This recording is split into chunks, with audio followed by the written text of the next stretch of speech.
now you're starting to like get down to the real questions, because I didn't even think of that. You're in Los Angeles, like blah blah, wow, cool, like you don't get fazed by seeing famous people, but I've seen Skrillex like twice in my life, and I shit myself every time. It's like, oh my god. And is that when you started the GoFundMe? Oh my god, the GoFundMe? It's still up. Oh my god. And you like broke it all down. I forgot I even did that. Oh my god. I remember Cheney played Counterpoint, which is a festival in Rome, Georgia, and I ended up handing a USB of tunes to R.L. Grime before he went on stage that night. Yeah. And I was like, oh, you know, like maybe he'll play it, maybe nothing will come from it. And I think he's like one of the only people I ever did that with. Yeah. And then literally like half a year later, he plays Lollapalooza, and like there's videos of him playing You Don't Know Out live, and then there's videos of like Floss playing it out, and then after Floss and RL play it, and you know Allison's been rinsing it for ages, then everybody starts playing it. Hi, this is Lauren Engel of Sidewalk Talk. I'm here with Vincent. What's up, guys? So you're born in Winnipeg, right? Yes, born in Canada. Yeah. A lot of people don't get how cold it is there. And like it's not like Vancouver or Montreal where it's like just rainy and not very cold. This place gets very, very cold. Yeah. So I always try to explain to people that don't understand, negative 40 Celsius is also negative 40 Fahrenheit. So the coldest I've been outside in, like just ever lived through, is like negative 63 or negative 64 Fahrenheit. Yeah. Which I don't I'm even a Celsius know. person. So yeah. Oh, you're a Celsius person. Yeah, yeah. Okay. So like negative like 55, 56. Yeah. Which I don't know if you've ever been in. No, of course not. The best thing that we used to do as kids was like you take, after negative 40 or like negative 30-ish, you can take a bowl of boiling water and you can throw it up in the air and it'll all like evaporate before it hits the bottom. Oh my gosh. Before it touches the ground. It's kind of scary. Are your parents born there as well? No, actually, my dad was born and raised in Scotland, and then at 18 moved to Canada. Oh. And just like worked up north. Like he had this like crazy trajectory of life that I've just like. He was kind of, you know, funniest thing coming back now is he was the one that kind of pushed me into it. We ended up sitting down and having dinner before I moved to Los Angeles for the first time, and he was like, you know, if you want to stay, you can do everything from back here, or if you want to go and you think this is your shot, then you should actually like go for it and do it, because I did that when I was your age, and I think that, you know, you should be given the opportunity, because you can land on your feet back at home if it fails, but if you have to do it now, you kind of have to do it now. Yeah. And then my mom was born in Montreal, I believe, in Quebec. Yeah. But her family was Hungarian, so her first language wasn't French or English, it was Hungarian, which was really cool. And it was so funny, like, even as she was talking around the house, she was able to, like, she'd talk with her sister, and they would be able to, like, they'd start in French, they'd be like, hello, bonjour, and they'd talk to each other. Yeah. And then if they didn't know a word, they'd switch it to English, and they would, like, you know, add English in the sentences. Yeah. And then if they didn't want to do that, or if they tried to switch it, they'd just start talking Hungarian to each other on the phone. So they'd, like, rotate through languages like that, and I'm like, I can barely keep up with the French, never mind the English. Like, this is ridiculous. Oh my god. So what was your dad's career then? Well, my dad, when he first moved, he worked up at a lot of stores up north, and I don't really know how to explain it. They were called, like, northern stores. Mm-hmm. But he wasn't like, he kind of had like a managerial position where he'd do like a whole bunch of other stuff. Then he ended up going back at like 30 to get his MBA in business or something like that. So now we laugh at him. He works for, like on the managerial side, obviously, at a bacon plant. But we always laugh because like when I talk about music, I talk about it, and I get really, really excited because I'm passionate about it. And my brother is really passionate about cars.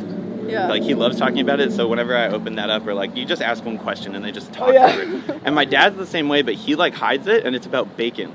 Like, it's always really, really funny. Oh, really? I'm like, yeah, like, he just knows all the ins and outs of, like, what temperature it has to be cooked at, like, how many pork bellies they have. Funny. And, yeah, like, all of this crazy stuff that you would never expect anybody to know about bacon. He knows everything. So it's like, he just starts talking about all of it, and it's so cool. Oh, my mom worked for...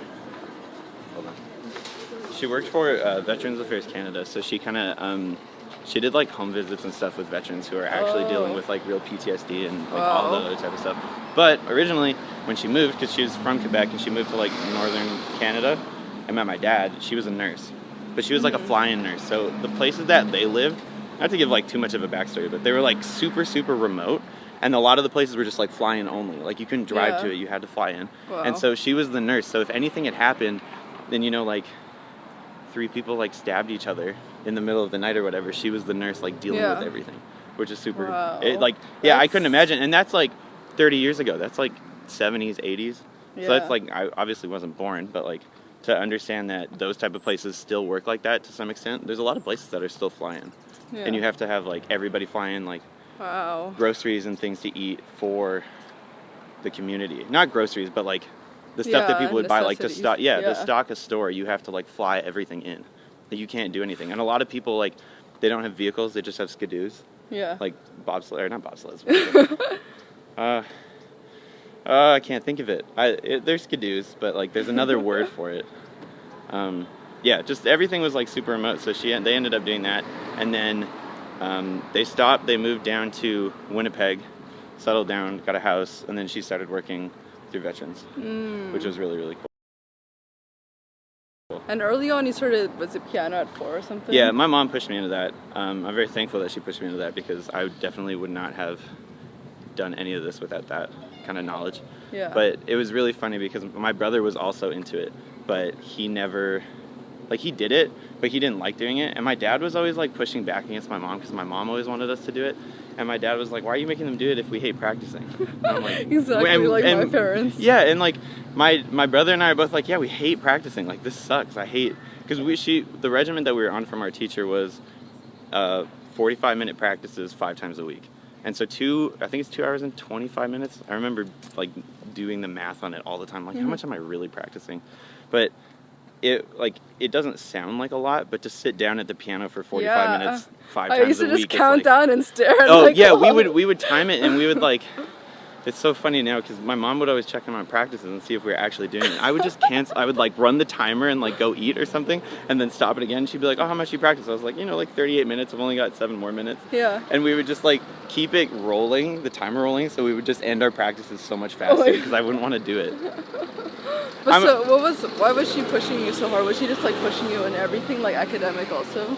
Yeah, well, I mean, now you're starting to, like, get down to the real questions, because I didn't even think of that. Yeah, she was just pushing me at school too. Like, I remember there were times when I didn't study for a test properly, and I remember her, like, taking off an hour between, like, when I had spare right before the test for work. She, like, drove to the school and, like, had all of my notes with me, and I brought them down. We, like, sat in the car outside of school, like, running through flashcards and stuff. Oh my god, that's so sweet of her, though. Oh yeah, like, trust me. And I remember it was so funny, because as much as I hated it, like, I started to understand, like, 9th, 10th grade, it's like, holy shit, I'm passing my classes because my mom's actually taking the time out of her day to, like, make me study properly.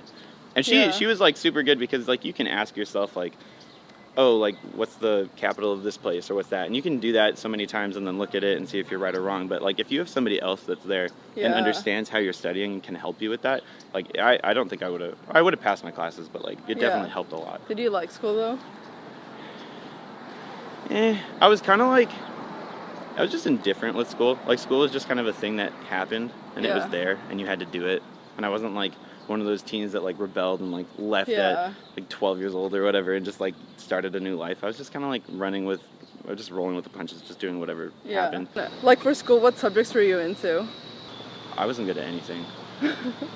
I don't really think I was. Well, I just kind of, like, actually, you know what I did like? I had a really good English teacher. His name was Mr. Pitcoat. I kind of hope that he watches this at some point. He was I roasted him on Twitter, and he blocked me in 12th grade, but yeah, it's really weird, and he hasn't unblocked me, and I'm still salty about it, so, yeah, he had this class, and it was basically, like, we'd read, like, it was just a regular English class, but the way that he taught it was more of, like, you're going to read this book, or you're going to read this passage, and then I want you to, like, find the deeper meaning in all of it. Like, I want you to find, like, the second hidden meaning. Like, I won't be able to pull up any examples, but, like, if you have a character that's doing something courageous and, like, going through a battle or whatever, like, what's the second meaning? Like, don't give up, or, like, keep persevering. Just, like, little tiny things like that. But just going through it was more like a critical thinking class when you look at it, which I always really enjoyed, because it was something more than just, like you could have a wrong answer, but a lot of it was subjective. So, like, if you think that he did this, and you can explain it properly, giving points and doing the formula that he's kind of taught, then you pass the class. Yeah. So I loved doing that, because it was just really easy to think outside the box, as opposed to just being like 2 + 1 is 3, and it's always going to be 3. How do you describe yourself back then growing up?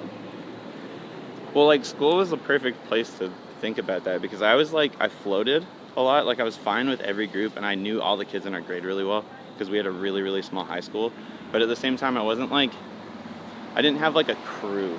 Or, you know, like, there's, like, little posses in high school. I wasn't with a posse, or, like, you know, I didn't have that type of thing. I had a lot of friends that I was really close with, like, a lot of the kids that I game with, even before I came here, like, Sam and Jordan and Matt and all those people.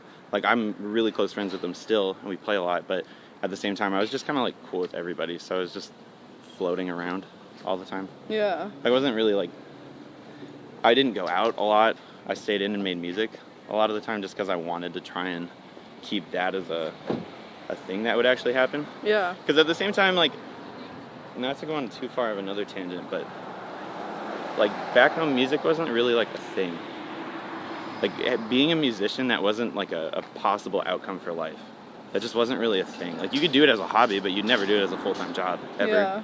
And it wasn't so much that I didn't want to hang out with people. Like, I was decently social and I can talk to people, but I wanted to, like, fight against everybody that was like, oh, you'll never be able to do that. Or it's like, oh, you're doing it as a hobby, like, cool, but what are you going to do tomorrow, like, when you wake up and your bills aren't paid type thing? Yeah. So I was like, I'm just going to work while I have the opportunity when I'm, like, 16, 17 years old, and instead of going out to these parties, I'm just going to, like, try to make music or try to make something that I think is cool because I don't want to waste my time, like, you know, just going out and getting drunk, like, barely legal. Yeah. That was just kind of the thing, though, so I guess I wasn't, like, a loner or a weirdo, but it was just, like, meh, indifferent with everything.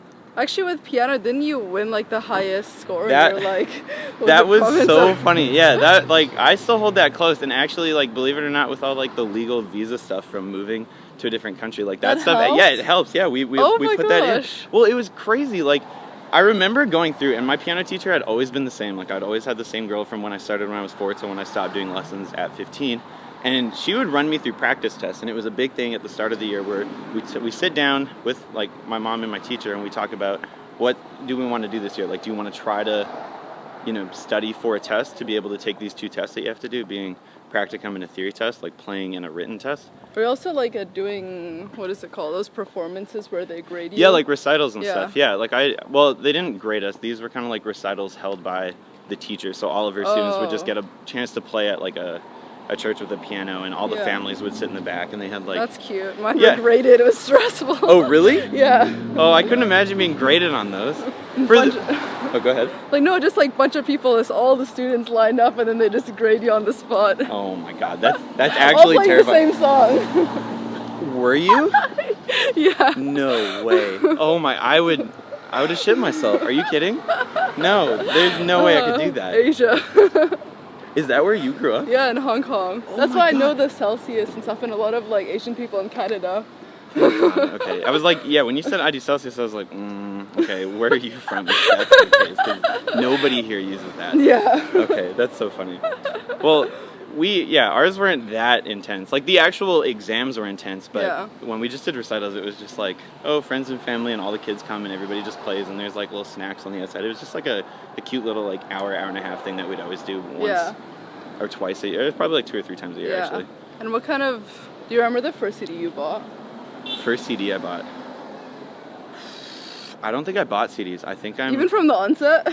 No, like, so that's another thing. Everybody... LimeWire. Yes, okay, LimeWire was a huge thing. I remember that. That was when I first started getting into music, actually, because my dad had, like...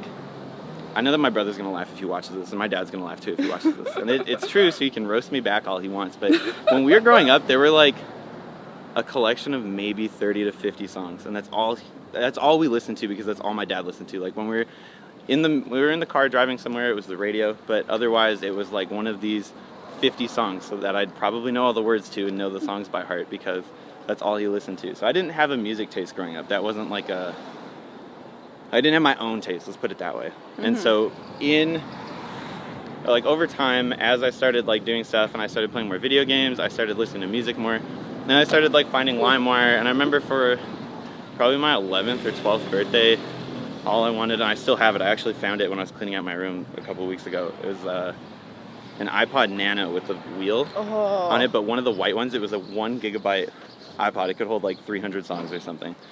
And that's when I started, like, getting into LimeWire, and I started finding my own music and, like, all this other type of stuff that I really wanted to like I thought this was really cool. Yeah. And what kind of artists were they that you found on your own initially? The only thing that you can probably look up that was like the first dive into music that I had was this game on GameCube called SSX on Tour. And like it had such good music. Like there's actually a Diplo track in there, and I had no idea who Diplo was at the time. And this is back in his like Florida album. Yeah. They had like Billy Talent was in there. I was a big Billy Talent kid for a bit.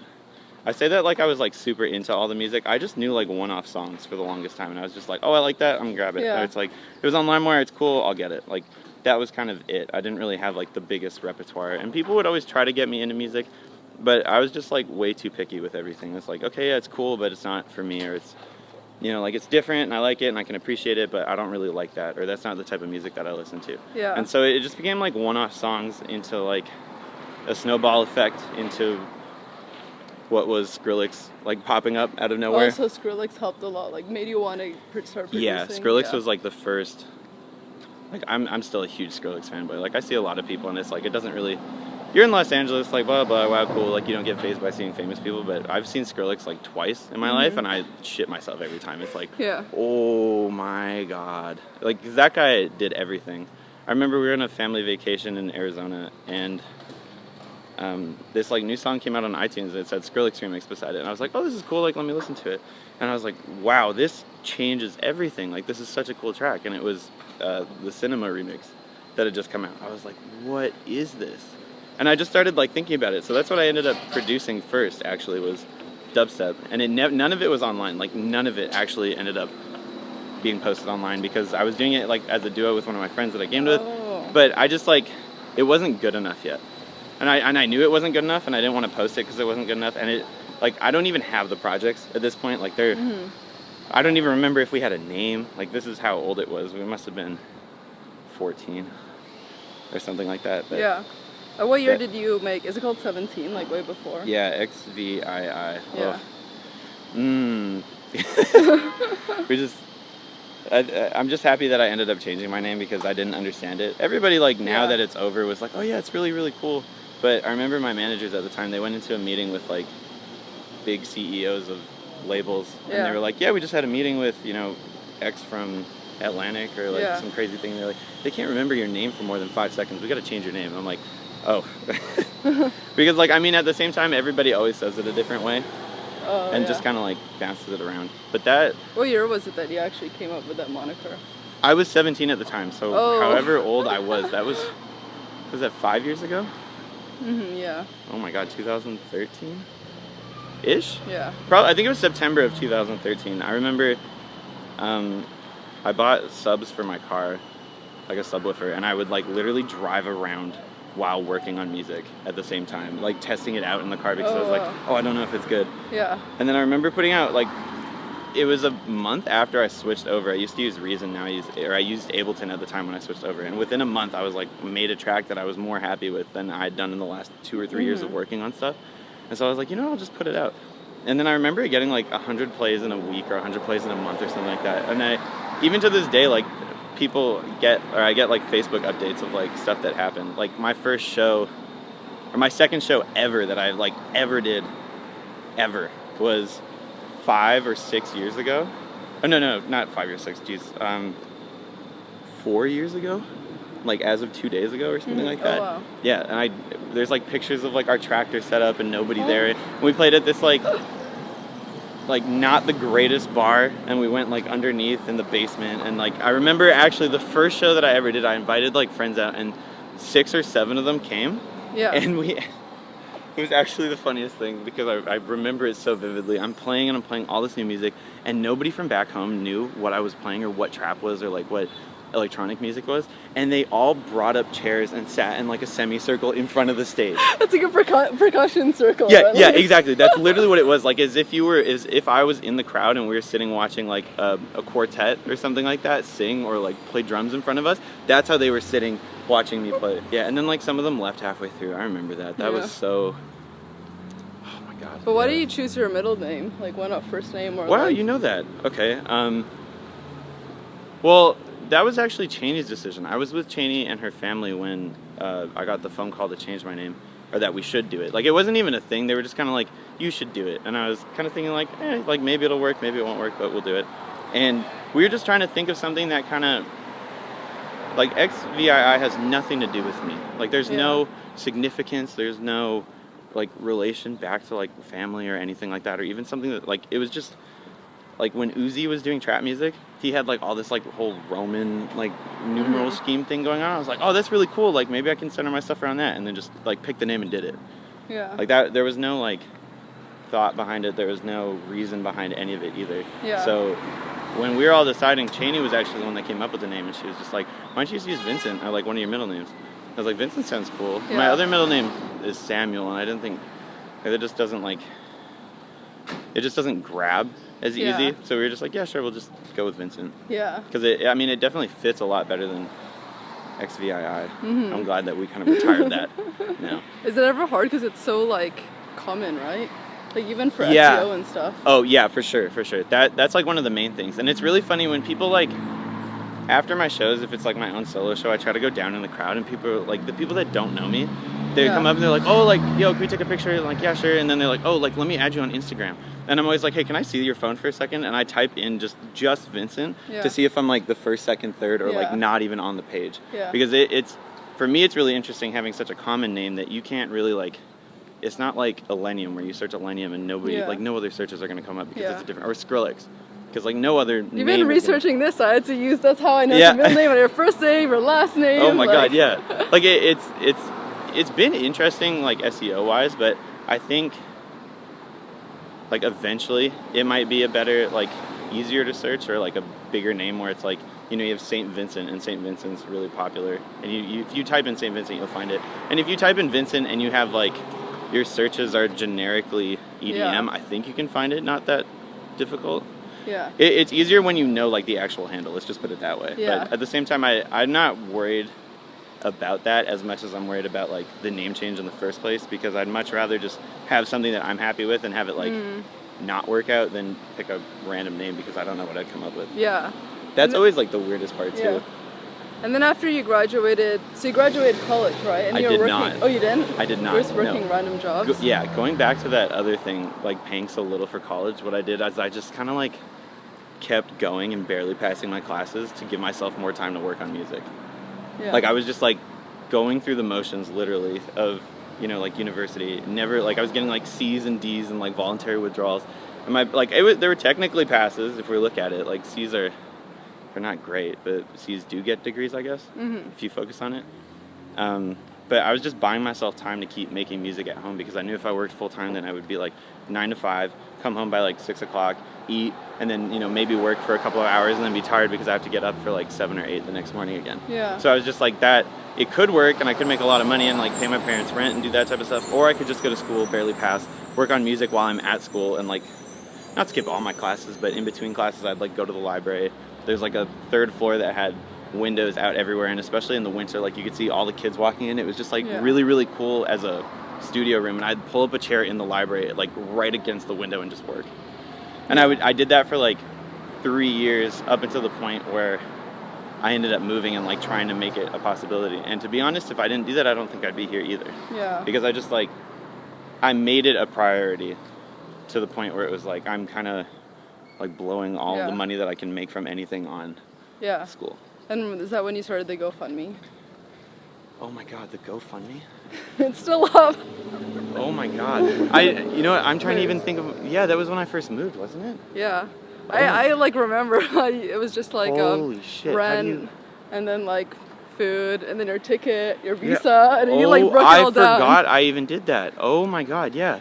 That was when, okay, longest story short in all of this, if I hadn't met Cheney, that none of this would have happened. But I remember Cheney, we ended up getting... How did you meet her initially, actually? Okay, yeah, this is like a long tangent. I love this. Okay, so originally, she follows me, just on Twitter. How long ago was this? I want to say it was February of... It was 2015. It was like Q1 of 2015. Yeah. And she followed me, and I was like, she's hot. I'll follow her back. Just because I was like some kid that had never had, like, anything on the internet before. So I was like, okay, yeah, let's just, you know, let's do it, whatever, like, follow her, it's fine. And we'd like consistently, like, we would never tweet at each other or do anything. And it wasn't weird, and I wasn't trying to like pick her up on the internet.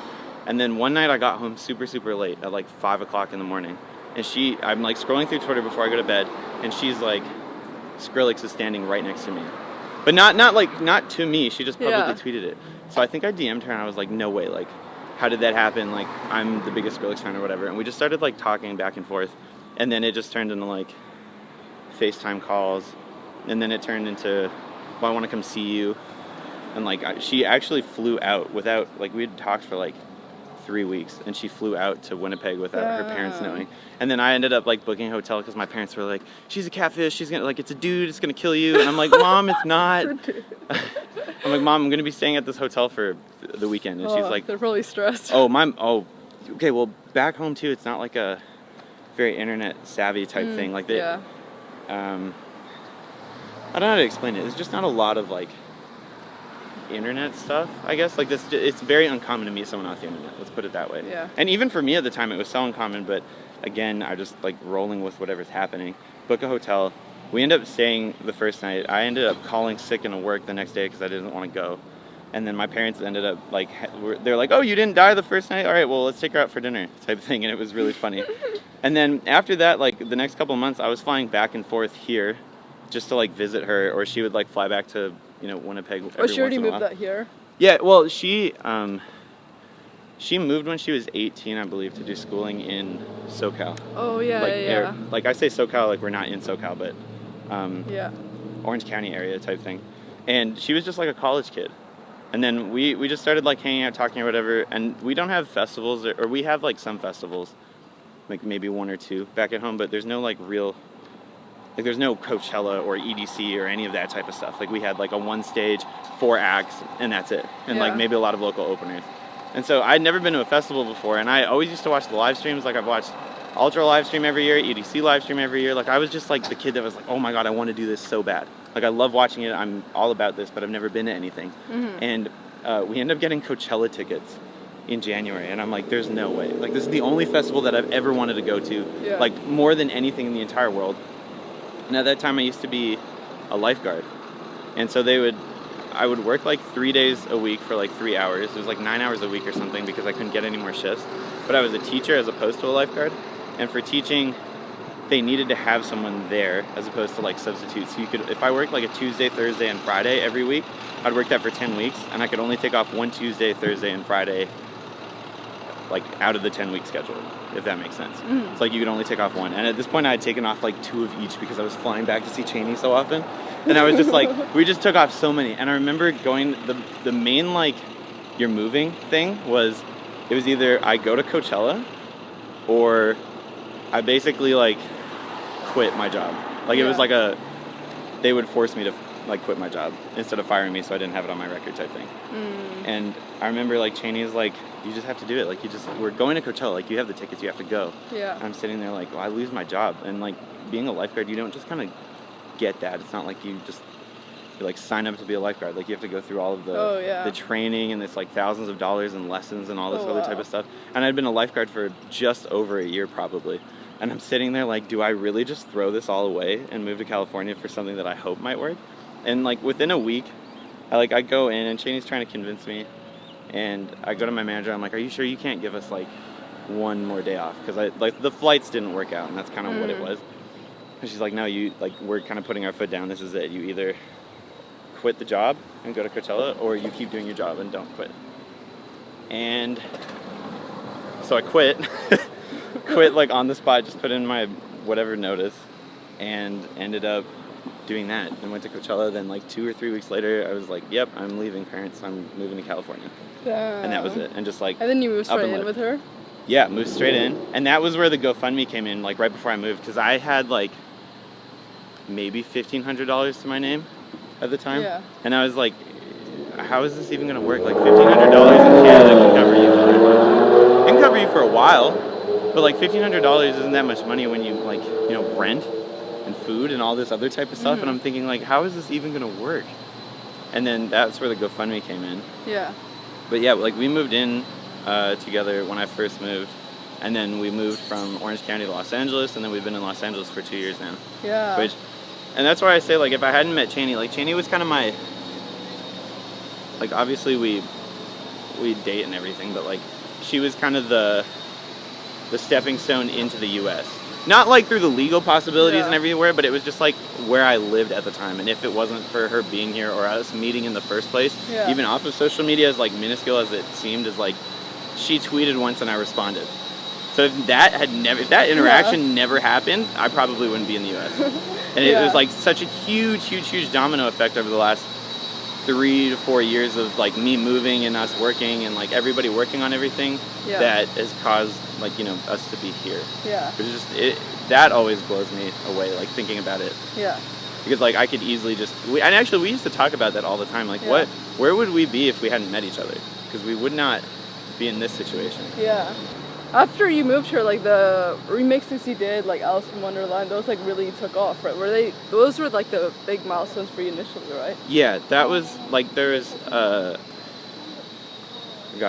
remix of Murder Something by Waka Flocka, and that kind of blew up originally when it was like 3 years ago, even longer. It was just like, it was the first track to blow up, and I was like, okay, cool, like we can have a track that has 500,000 plays, like that's really cool.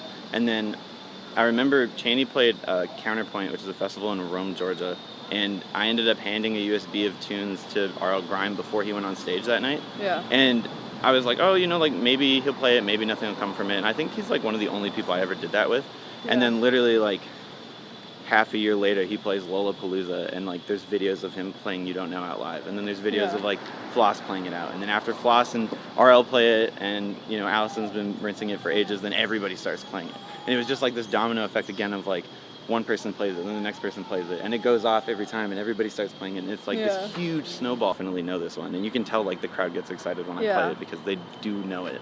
And did there other big remixes like happen the same way, or? Some of them did, some of them not. Like that one got a lot of plays just because of like the fact that everyone was playing it out live, and I think it also was around the time when Allison like didn't have that crazy of a following, so it was really easy for her to she was playing it and it was working out really well, but it blew up because she was blowing up at the same time, which kind of helped it, I think.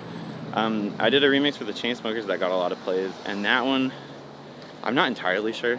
It just kind of worked out. Like that, I think that was right as SoundCloud was like starting to pop off with organic listens. Yeah. Like something can blow up on SoundCloud still. Like you still see tracks in the like, you know, 80 million play count, but they only happen when like it's a rapper. You never see anyone even. It's hard to break 1 million plays on SoundCloud now, which is really tough. But I think it was just used when it was like a good or decent remix for a lot of people when. Like the sound was really easy, and it was a Chainsmoker remix, so it kind of like that also helps. Yeah, and then you started doing like original music, like Her, that song. Yeah, those, and then like even that track, I don't know how that like blew up or became one of the bigger tracks because we just put that out. Like there was no marketing plan, there was nothing to it. We just kind of like, here you go, and that was it. And I didn't even put out another track for like 9 months after that, which is really weird. Yeah, and it just kind of. Like, all of the SoundCloud numbers and stuff, the only one that isn't an anomaly is You Don't Know because everybody played it out. Everything else was just kind of like, it worked. Yeah. Some of it works, some of it doesn't work, and those are kind of the ones that did. Do you see yourself doing more and more, like, original stuff with, like, vocalists and less? Oh, like, yeah, 100%. Yeah. There's a lot of that I'm sitting on right now that we're just trying to, like, get everything finalized for before we put it out. But there's, like, 5 or 6 of those tracks that are just kind of, like, waiting. And how did the, like, Apple and Adidas thing come about? Well, those originally came with like one management company that I was with. They were going to do an ad fair for Adidas for like a decent amount of money, and especially at the time I was like, wow, I've never seen that before. And what year was this? 2015. Oh my lord, 2016, the year after I moved. Yeah. And it was like mid 2016. We got the offer, and then you know a couple of months of negotiation, everything goes down, and it ends up going down to like a really like about. It's just not a lot of money. But it was still like, it was money. It was like, oh yeah, we'll do it. And all you have to do for those is sign, and everything's like copyrighted and you're fine. And then the deal just falls off the table. Like it's not even remotely possible, just doesn't happen. I end up like changing management companies through this time, and my old manager hits me up and is like, hey, the offer came back on the table. Like, do you want to do this? All we need is the stems for it. And I kind of like I was just like, like, you know, like maybe we'll do it, maybe we won't do it. I remembered the last price on it, and I was just kind of like, oh, well, I'm gonna have to go find the stems on a hard drive that probably crashed. Like, I don't know if it's there, and I'll go look for it, but I couldn't find it. And he would hit me up consistently, like, hey, do you have it? Hey, do you have these? Like, do you have these stems? Like, we need to make this deal go through. And then one day he just texted me, and he's like, hey, you should, like, we really have to do this. And I was like, okay. And then, you know, he ended up giving me the number of what it was for, and I was like, okay, well, like, cancel everything that I had to do today. Yeah. We're literally not doing anything else. Like, I'm finding these stems whether I die or not based off of that I'm doing this. And that was kind of how it happened. And then we end up sending the stems over, and then, like, you know, 2 weeks later everything's signed and done for, and they just kind of, like, I don't know, we got the money that I was owed, I guess, and we just see the commercial everywhere. Like, it was played for. But so it was an original song or yeah, it was for Annex, yeah. Oh, and okay. They it was for this ad that Adidas ran. It was like their main ad for the first quarter of that year, I think. Maybe the time was for 6 months, and they kind of ran it, but it was played like before the Grammys. They played the ad before the Super Bowl started. They played it for like like the Emmys or something like that too. Like, and then on top of the fact that it was just on TV, like you could see it whenever you turned it on. And for my parents, I think, even relating it back to that was a huge. That was when they started to like that's what the parents idea. get, though. Yeah. If it's on TV, it's like legit. Yeah, they were like, oh yeah, okay, and then they, you know, started understanding music at that point. They're like, oh yeah, companies will just give you that. I remember sending the contract to my dad because Apple came right after, and I was back home when I got the email, and it's like John@apple.com, and I'm like, somebody's pranking me. Like, this is not a real email that I get. Like, sounds like a it's prank. like at apple.com. I was like, no way. And then end up doing that deal. I remember sending the contract to my dad just to like verify and check it over, and he's like, you would be the dumbest person in the world not to sign this. And I'm like, well, yeah, I know, I'm signing it regardless, Dad, but like, just wanted to let you know. And I think after that happened, they kind of like eased off, and we're like, okay, we understand that you can do this music thing and it can work for you, even as rare as those opportunities were. And like, as I'm like continuing through music, I understand that those opportunities are even more and more rare. Like, you should have like a pub company to get you those type of things. And like, both of those emails were just inquiries that came to like having your email on your SoundCloud or like an email on your Twitter. And I know lots of other people, there's like, we've had opportunities to take music from different ads because other people haven't had it, and we've heard like the past ad that they were going to use, and they're people with like under 5,000 followers on SoundCloud, or like their song has maybe 20,000 plays, but the people that want to put these songs in the ad, they're like really, really about finding music that'll fit the ad, or finding music that, you know, is different, that nobody's heard before, that they can be the ones to put it on in a weird, what's the word for it? Like somebody that can, like Anna Luna's a selector, but she can also, a curator. Oh, okay. Curative sense. That's what I was trying to get at. Damn, that took a while. But yeah, they were like really, really crucial in kind of helping me financially for a couple of years while we weren't putting out music, and I was in these weird management situations that weren't necessarily bad, and it wasn't necessarily their fault why I wasn't like working and stuff, but I just kind of lost the like motivation to work type thing, or like the motivation to, you know, keep trying to do something different, or keep trying to make music and keep forcing this project out. And I just kind of became complacent, sitting around like, oh, I can just like play video games, and, you know, like I moved to Los Angeles, everything happened, I'm already here, like I did the big, you know, step, you know, every like money will just follow always. And then I just kind of like, I didn't stop working, but I just stopped being hungry for music. Between like management and agent combos weren't working, and I wasn't feeling it, but I wasn't, you know, doing anything about it, and I wasn't working hard enough, so they weren't happy. And it was just like this like back and forth struggle consistently of like, am I doing the right thing, or am I like, what do I do next, or like, how do I get out of this hole? Because there was like a whole bunch of hype when I first moved. I felt, at least, like I'd feel like you can feel it a little bit. It's a weird thing. And then I just lost all of it, and it wasn't because... Just because you weren't putting stuff out, or... Yeah, and I wasn't working for it. I wasn't like making music. I was making music, but my managers didn't want to put it out because they didn't like it, or, you know, like all these other type of different circumstances. And then that's why I always try to say, like, it's not their fault, because I wasn't working. Like I was working, it just I wasn't working hard enough. And so like this past year, I ended up switching management companies again, and a new agent who, like, it was just an interesting situation in how you can be with who you think are the best people, but then it just doesn't work out in the long run. Not like on a personal level, just on a business level. Yeah. And I switch over with these guys now, and I'm just trying to like make music, and them, like, they're on my ass all the time in a good way, like, where they're just talking to me like, hey, like, what are you doing today? Like, what are you doing? Like, maybe we can have a team meeting, or, you know, have you made music? And I'm just like consistently watching them work for me, and like always being as excited about the project as I am, if not more. Like, I'm pretty sure my agent is more excited about my project than I am. And sometimes like I hear from Mark and he's like, yeah, Corey's like super into it. Like, apparently Corey called my manager, Mark, on Christmas Eve at like 9 o'clock at night being like, hey, just random idea. I had this idea with like the V and Vincent.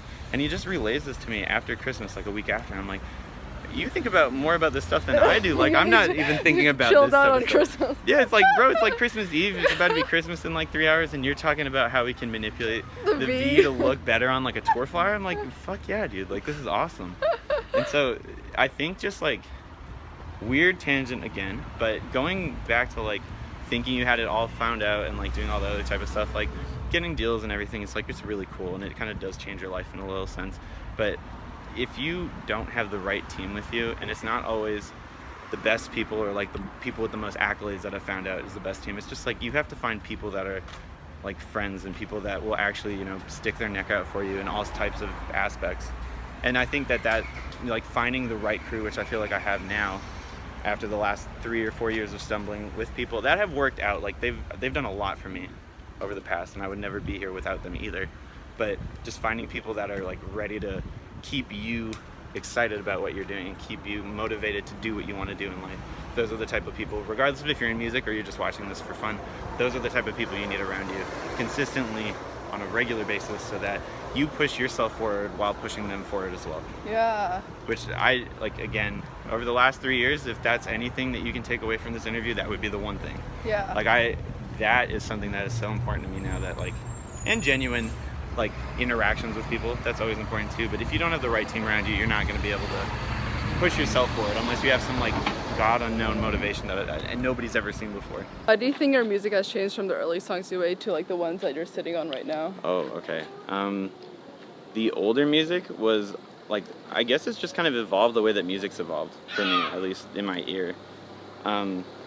Like Annex and Her, those are kind of like instrumentals with a little bit of a vocal line to keep everything going. And I think those are really cool now, and if I do those now, I'm going to try to do it a different way. But when I first started doing everything, they were just kind of like, just like instrumental trap tracks. Like, it was more for like the clubs or the shows than it was for like, oh, I just want to listen to this in my bedroom type thing. Like when Core was a thing. Mm-hmm. Like, or not, Core's still a thing, like it's very alive and well, but when Core like first came out, it was kind of like, oh, where are you going to hear this? You're either going to like listen to it on Spotify because you love EDM, or you're going to listen to it because like, oh, this is that track that everybody plays at the show and it's really cool because trap was like the new big thing. How do you think you've grown as a person since when you were younger? I've definitely come into my own a lot recently. Like, I've just become like my own person a little bit more. Like, if I want to do something, I'm going to do it. And I think that's kind of where the mentality of the project is going to. Not to always cycle back to music, but I'm just kind of like starting to do what I want to do more, as opposed to like people telling you, oh, you should probably do this, or like, oh, you have to do that, and me listening being like, oh yeah, that's probably like what I have to do to blow up, or like, oh, they did it, so that'll work. For me now, I'm just kind of like on the plane the other day, I just remixed a Lil Xan song because I wanted to. Like, I don't plan on putting it out. I'll play it live all the time, but it was just like, if I want to do it, then I'll do it. And I think that's been like really important for me now, as I've like lived out here and I've grown up and I had to do a lot of things at an earlier age than most, I feel. At least it's not uncommon, but it's definitely helped me grow up a lot as a person and just understand like what I like and to have my own taste and to build my own type of, you know, friend base and, you know, just people that like I enjoy hanging out with, or like if I don't want to go out at one night, and I won't go out. Mm-hmm. Like, it's just kind of, I used to always be like, no, I don't want to go out at all. Like, I don't really want to do anything. And then it became like, well, if you don't go out, then you don't meet people and you don't talk to people and you don't like learn about stuff. So I just come to my own that sense where it's just like I'm my own person now, as opposed to just being molded by what other people want to see me do, or what they think that I am, I guess. Yeah. In a weird sense. What does success look like to you? What does success look like to me? I think happiness. Mm-hmm. Like, as an overall thing. Like, yeah, you can do it on, you can metric it by like plays and, you know, booking fees. It's like, oh, I make X amount of dollars on a fee. It's like, great, I'm so happy for you. But are you happy? And if they're happy, then yeah, then I think that's success in the long run, because if you're not happy with what you're doing, but you're doing it because you have to make end meet, understandable. But at the same time, you definitely want to have like happiness as the overall overarching theme. Yeah. Because like, I won't put any names out there, but I know that there's probably some DJs that aren't happy in their situation, that are like, they make the music that they make because of it, and maybe they're happy, maybe they're not happy, but if you're not happy, then I wouldn't metric it as a success. You just make a lot of money. Yeah. What would you say have been your biggest challenges so far? I think moving was one of the biggest. Just like immigrating to a separate country, which I'm sure that you had to do. Did you My have to do dad's that? American. Oh, okay. Yeah, a bit easier. Okay, But I yeah. guess moving here from Hong Kong, yeah. Yeah, well, that's like a huge change in Yeah. lifestyle just by like, and way more than mine. Like mine was Canada to Yeah. the U.S. It's not that big of a change here. Majority of the stuff is the same. Yeah. But like just legal issues from moving, that was, and it's not like I have a record or like I'm like super, you know, like weird with the government or anything. It's just to get the first couple of visas, it was such a long period of like, you have to put in everything and you have to get all these forms and it has to be done correctly. And I mean, it's the same way as anybody applies, but just trying to use like, yeah, I've got like 20,000 plays on SoundCloud. Like that doesn't really mean anything to the government. Or it means something, but like not nearly enough for them to stamp a piece of paper that lets you work in the U.S. for a long time. Yeah. And I've gone through, I just got my 4th visa recently. Now I have like an O visa now, and those ones are the really, really tough ones and really expensive ones to go through. And I have to renew them every 3 years now. But the other ones that were smaller, the craziest thing was you had to have a show once every 45 days and you could extend it for up to a year. But the problem was that promoters don't book you unless you have a visa. And the so visa it's like, doesn't, it's a catch-22, and the visa doesn't come to you unless you get the bookings, right? So it was like the weirdest thing, and I ended up getting 2 of those for like 2 months and 3 months, or 3 months and 4 months, respectively. And then after that, we ended up applying for an O, got an O visa for 2 years, and then had to renew my O visa for 3 years just recently. But going through that entire battle of like, if you don't have a visa, you could technically get kicked out of the country. Like they can bar you for 5 years. If you like, and that's crazy for me to even think about like messing with the government in any situation, because if I screw around and do something wrong, it's like, or something, you know, ends up in my bag at some point and they're like, they put me back aside and they, you know, test me for it and I have a record, then they can bar me for 5 years. And this isn't, like, this is the main place where you do music, and that's the entire reason I moved in the first place, is because music wasn't as big in Canada. Or it's big in Canada, but it wasn't as big in Winnipeg. And there's no scene to continuously play, really. Like, not a lot of people. There's only a select few that can make a living off of, like, touring DJs and stuff. And they're not really playing not touring DJs, sorry, the circuit DJs back in Winnipeg. And they play, like, to the crowd. They don't play for themselves. And it's a very different lifestyle, just like, you know, going to a different club here for a local opener. Yeah. And it's kind of like there weren't many acts there as well. Like, not a lot of people go through Winnipeg. So for me, it was like, I have to move. Like, I have to do it. Otherwise, this won't work. Yeah. And last question, what do you want to be remembered for? What do I want to be remembered for? Oh, my God. That's a deep question. I'm not sure if I want my music to have a legacy, but I don't really want that to be, like, what's remembered.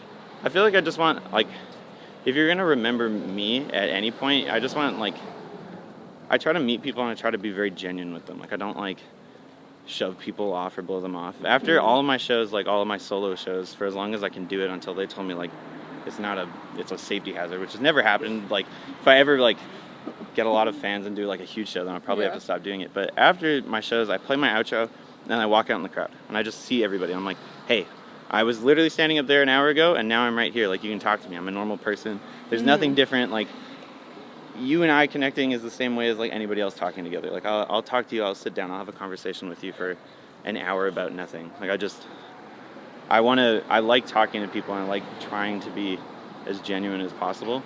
So I think if if I passed away tomorrow, then I would want the people that did get the chance to talk to me to like remember that, as opposed to like, oh, the music was like you can remember the music too. The music is never gonna leave, but I think that just like personal interactions and how I try to, you know, talk to people and take those type of opportunities is a little bit more of what I would want to be remembered. Yeah, I love that. Thank you so much. Yeah, no, thank you for having me. Oh, bye guys.